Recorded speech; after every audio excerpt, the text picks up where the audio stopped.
시편 39편은 다윗의 탄원시입니다. 그리고 본문의 내용을 통해서 기대하건대 다윗이 노년에 특별히 육신이 연약했을 때에 이 시편의 고백을 하나님께 올려드리지 않았는가 이렇게 생각하고 있습니다.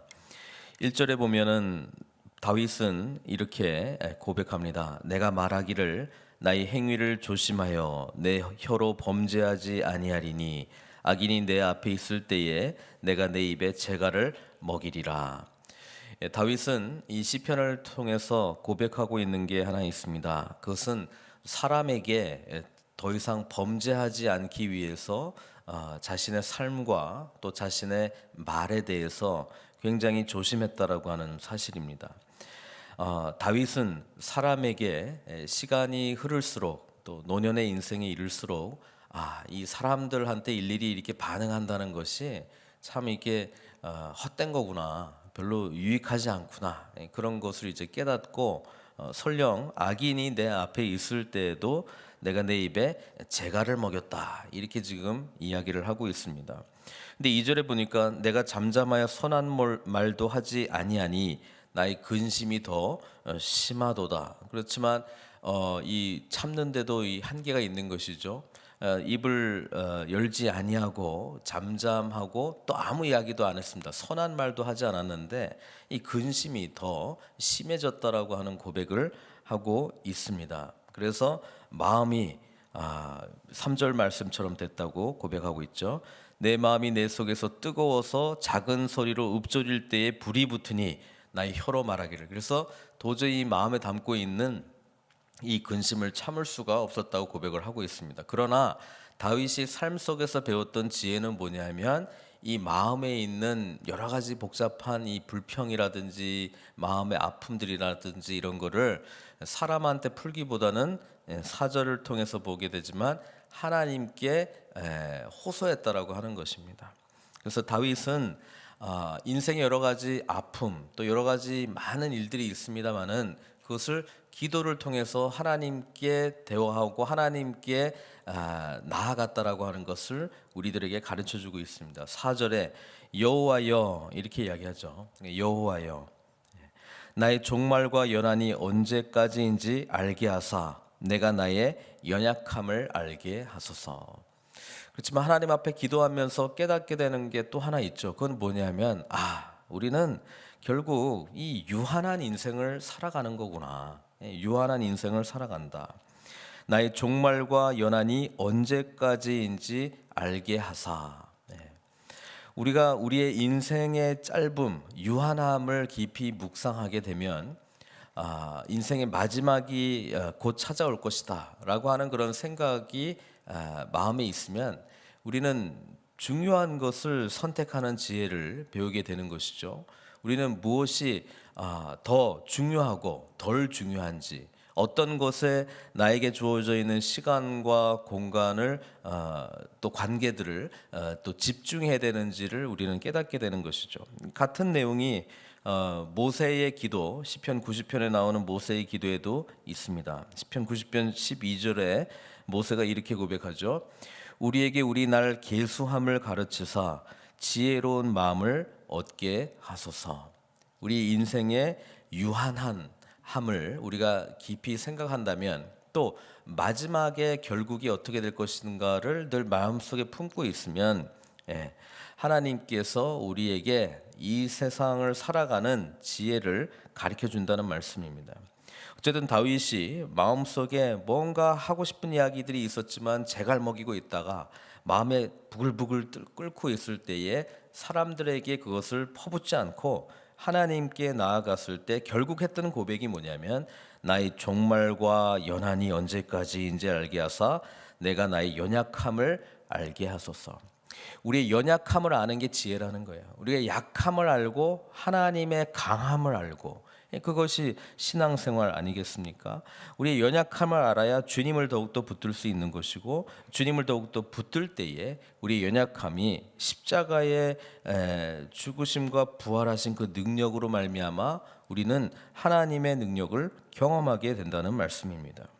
그래서 5절부터는 어떤 그 인생을 바라보는 시각이 생겼냐면 솔로몬과 같은 그런 시각이 생긴 거예요. 그게 뭐냐면 모든 게 다 헛되다는 거예요. 뭔가 중요하고 이런 거를 위해서 열심히 살았는데 또 사람들과 여러 가지 분쟁도 하고 다투기도 하고 옳다 이걸 취하려고도 노력했는데 그런 게 다 지금 보니까 좀 부질없었던 일들이 많았다는 것을 고백하고 있는 것이죠. 5절 주께서 나의 날을 한 뼘 길이만큼 되게 하심에, 그러니까 인생이 짧다는 거죠. 보잘것없다는 거죠.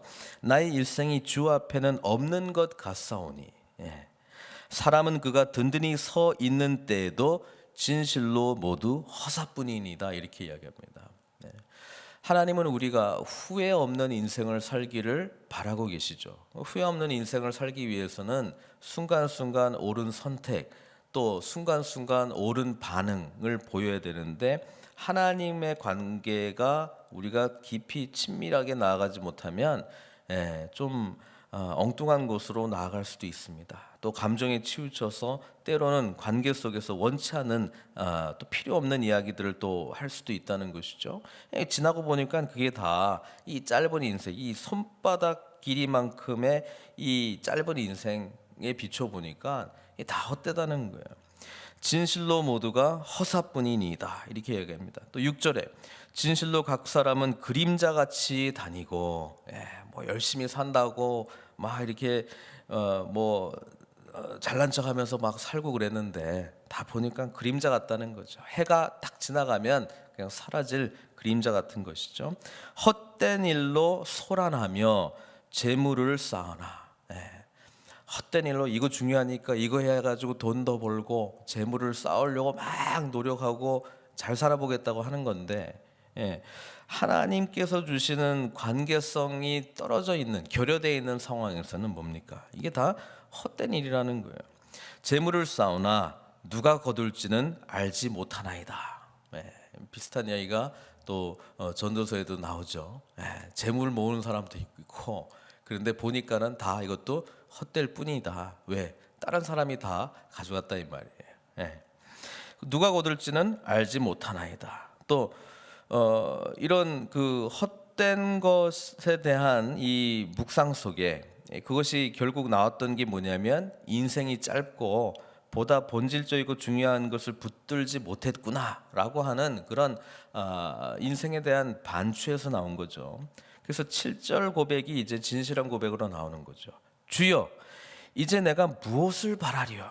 이제 뭐 얼마 남지도 않은 삶, 이제 이 노년의 삶, 그것도 게다가 이 본문을 통해서 보니까는 육신도 굉장히 몸도 아프고 이런 거 보니까 내가 무엇을 바라리요? 바랄 것은 한 가지, 나의 소망은 주께 있다, 이렇게 고백하고 있습니다. 8절 그러면서 주님을 바라보게 되니까 자기 자신의 뭐가 보입니까? 죄가 보이는 거예요. 하나님과 가까워질수록 우리의 연약함이 더 드러나게 되는 것이죠. 하나님의 은혜를 깊이 경험하면 경험할수록 이전에 알지 못했던 죄악들도 깨닫게 되는 것이죠. 그래서 8절부터는 지금 죄에 대한 그 용서를 구하는 내용으로 이 기도가 바뀌게 됩니다.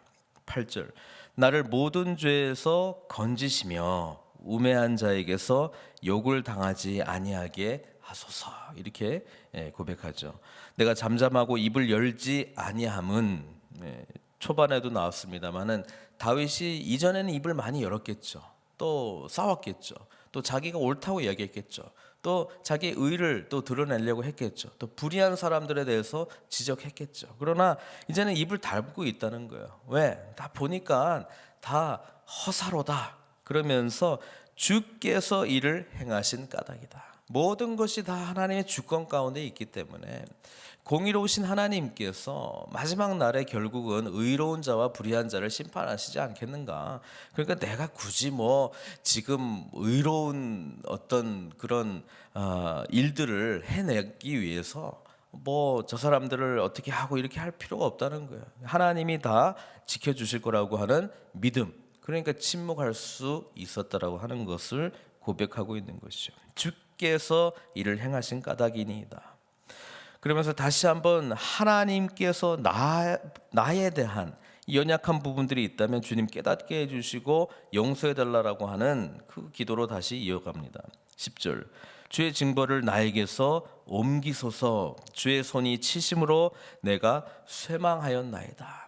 인생을 돌아보니까 자신이 삶의 가장 힘든 상황들이 결국 언제냐, 하나님 앞에 자신의 마음이 흔들릴 때, 하나님을 의지하지 않았을 때에, 또 하나님 앞에 죄를 범했을 때에, 그렇죠? 그때 다윗의 삶에 굉장히 어려운 일들이 많이 찾아오지 않았습니까?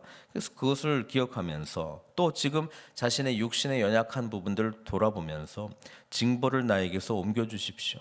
주의 손에 치심으로 내가 쇠망하였나이다. 이렇게 고백합니다.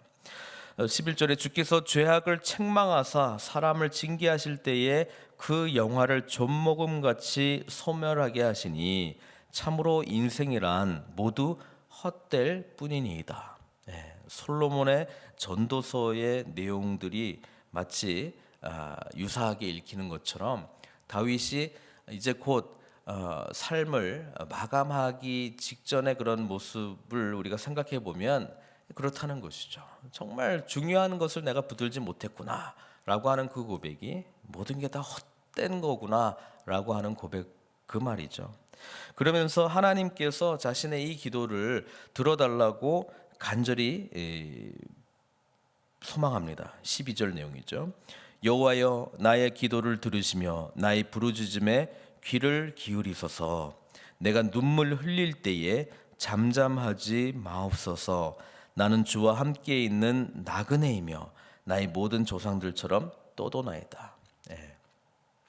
베드로전서에서도 나그네, 우리의 정체성을 나그네라고 이야기했거든요. 그게 무슨 말이냐면 이 세상은 우리의 종착지로 생각하지 않는다는 믿음입니다. 이 세상이 끝이 아니고 하나님의 나라가 종착지죠. 그러니까 우리는 천국을 소망하는 사람들이기 때문에 이 세상을 나그네처럼 살아가야 된다는 이야기입니다. 나그네는 떠돌아다니는 인생이죠. 그러니까 정착하지 않는다는 거예요. 정착하려고 생각하면 여기가 종착지니까 여기에 집도 좋은 거 지어야 되고 여기에 재물도 많이 쌓아야 되고 이 땅에 있는 거에 엄청나게 집중을 많이 해야 되거든요. 그러나 나그네면 움직이는데 필요한 것만 가지고 있어야 되는 거예요. 뭐 이사 가고 이렇게 하는데, 이동하고 하는데 물건 많이 있으면 아주 골치 아픕니다. 우리가 이 땅에서 정착지가 아니기 때문에, 나그네 인생이기 때문에 조상들처럼 떠돌아다녔다라고 하는 것은 어디로 갈지 늘 하나님께 물어봐야 되고, 갈 바를 알지 못하지만 하나님께서 인도해 주실 거라고 하는 신뢰하는 믿음으로 나아가야 되고, 늘 믿음의 삶을 살 수밖에 없는 거예요. 앞으로 어떻게 인생이 펼쳐질지 모르니까. 그러나 정착하기 시작할 때는 뭡니까? 하나님을 의지하는 것으로 시작했을지 모르겠습니다만은 결국은 내가 쌓아놓은 재물, 내가 만들어 놓은 나의 안전한 집을 더 의지할 가능성이 많이 있다는 것이죠. 그러니까 지금 다윗은 보니까 자기가 인생에서 가장 복되고 하나님하고 가장 친밀할 때가 언제일까? 생각해 보니까 어디였습니까?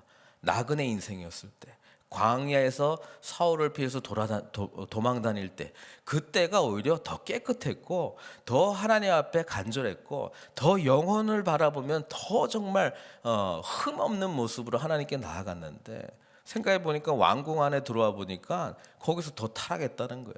거기서 죄를 지었고 더 하나님 앞에 정말 헛된 그런 모습으로 살았던 자기 자신을 돌아보게 됐다는 것이죠. 그러니까 마지막 기도에서 나는 주와 함께 있는 나그네, 나의 모든 조상들처럼 떠도나이다. 그래서 아브라함, 이삭, 야곱 이런 사람들이 다 그래서 이렇게 떠돌아다니는 인생을 하나님께서 살게 하셨구나. 하나님을 더 신뢰하고 하나님을 더 의지하고, 그게 바로 복된 삶이었구나. 이걸 이제 깨닫게 되는 것이죠. 그러면서 자기 자신을 다시 한번 돌아봅니다. 그러면서 13절에 뭐라고 고백합니까? 주는 나를 용서하사. 돌아보니까 하나님 앞에 이 땅에서 나그네처럼 살지 못하고 정착하려고 했던 자기 자신의 모습을 다시 한번 바라보게 됩니다. 나를 용서하사 내가 떠나 없어지기 전에 나의 건강을 회복시키소서. 다윗이 노년에 굉장히 몸이 이렇게 자기 원하는 대로 움직이지 못하고 병상에 또 누워 있는 그런 시점이 아니겠는가 우리가 추정하는 내용인데요. 다윗이 어쨌든 건강의 부분에서 굉장히 씨름하고 힘들었다는 것을 우리가 보게 됩니다. 내가 떠나 없어지기 전에 하나님 나의 건강을 회복시켜 주십시오. 이 건강을 회복시켜 주시면 뒤에 나오지는 않습니다만 다윗이 뭐 했겠습니까? 마지막을 하나님 앞에 정결하고 흠없는 모습으로, 또 이전에 헛된 일에 집중했다면 이제는 하나님께서 기뻐하시는 일에 집중함으로, 이전에 깨어졌던 관계들이 있다면, 또 소원했던 관계들이 있다면 그것을 하나님의 은혜로 다시 한번 회복시키기 위한 그런 간절함이 마음에 있지 않겠습니까? 그러니까 하나님 앞에 이런 간절함으로 회복시켜 달라는 기도를 하고 있는 것입니다. 오늘 우리는 이 다윗의 시편을 통해서 정말 우리의 삶에 정말 본질적인 것을 붙들어야 되겠다. 그러기 위해서는 뭡니까? 우리의 행위를 우리가 제어하는 게 한계가 있거든요. 그때는 늘 주님 앞에 기도하고 주님 앞에 친밀함으로 나아갈 때에 우리는 하나님께서 기뻐하시는 것이 무엇인지를 깨닫게 되고, 우리의 소망을 7절처럼 나의 소망은 주께 있나이다 이 고백으로 나아가게 될 때 우리의 연약한 부분들이 하나님 앞에서 드러나게 되고, 우리의 이 죄 부분이 깨끗해지기 시작할 때에 헛된 일이 아니라 하나님께서 기뻐하시는 일로, 하나님께서 정말 축복하시는 일로 살아가게 될 줄로 믿습니다. 그때에 뭡니까? 하나님께서 우리에게 가장 큰 은혜로운 삶을 허락하셨구나. 나그네의 삶을 살아갈 때 이것을 진정으로 고백하게 될 줄로 믿습니다. 그 나그네의 삶은 다름 아니라 주님만 바라보며 사는 삶인 줄로 믿습니다. 이 은혜가 저와 여러분 모두에게 주어지기를 예수님의 이름으로 축원드립니다. 사랑의 하나님, 오늘 다윗의 깊은 탄식하며 올리는 기도를 통하여 우리가 진정 무엇을 붙들어야 될지, 무엇을 바라봐야 될지를 보게 되었습니다. 성령께서 우리의 마음을 주장하여 주셔서 정말 우리의 소망은 주님께 있습니다. 이 믿음의 고백을 지켜주시고, 아버지 하나님, 이 세상을 참된 거룩한 흠없는 나그네처럼 살아갈 수 있는 저희들 될 수 있도록 인도하여 주시옵소서. 주님의 나라 소망하며 아버지 하나님 인생의 짧음과 아버지 하나님 인생의 이 땅에 있는 것에 집중하는 그런 헛됨을 깨닫고 지혜롭게 흠없게 거룩하게 살아가는 저희들 될 수 있도록 인도하여 주시옵소서. 주님과 더욱더 가까워질 때에 우리 속에 나타나고 있는 이런 여러 가지 죄악의 모습들 십자가 앞에서 용서함 받고 능력 있게 주님께서 기뻐하시는 삶으로 살아가는 저희들 다 될 수 있도록 주님 축복하여 주시옵소서. 모든 것 주님께 의탁드리옵고 예수님의 귀하신 이름으로 기도드리옵나이다.